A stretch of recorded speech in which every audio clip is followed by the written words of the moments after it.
Hey, Life.Church family. Well, last weekend we opened up the doors at several of our Life.Church locations and communities that we felt like it was safe, and it was completely emotionally overwhelming.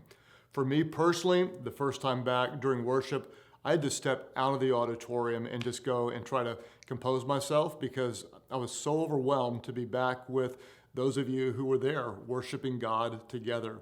Not only did we open up at a lot of our Life.Church locations where we felt like it was safe, but we launched in Rogers, Arkansas in a brand new building. Shout out to Pastor Ben and the amazing volunteer leaders in Rogers, Arkansas.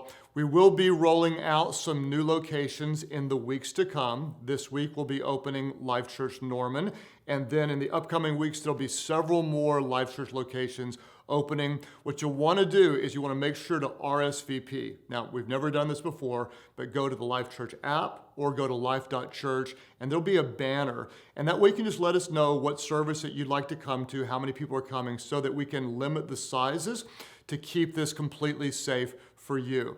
Next weekend, we're continuing our message series, Stay Positive, and we're talking about the attribute of gratitude. Speaking of gratitude, I just want to say I am profoundly grateful for our church family, for your prayers, for your love, and for your massive, irrational generosity.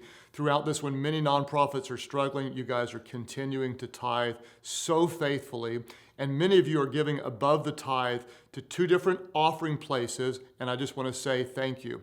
One of them is to digital missions, and what you're doing is you're enabling us to continue to give generously to serve other churches. We love to give away free resources.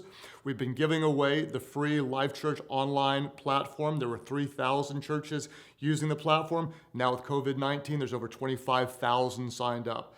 Our costs have gone up about 5 different times, and what you're doing is you're making it possible for us to continue to bless these churches without dipping into our reserves. Thank you for giving to digital missions. Also, so many of you care so much about people. You're giving to COVID-19 response. On top of all that we normally do to serve people, we're giving to food banks and partnering organizations, and last week, multiple hospitals, and the leaders are so grateful for the way the church is stepping up to meet the needs of people in the communities. Now we're targeting 2 new areas.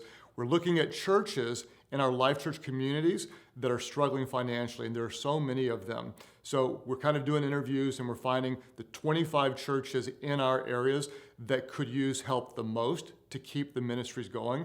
And so when you give to COVID-19 response, part of your giving will go to help other churches continue to do ministry and reach people.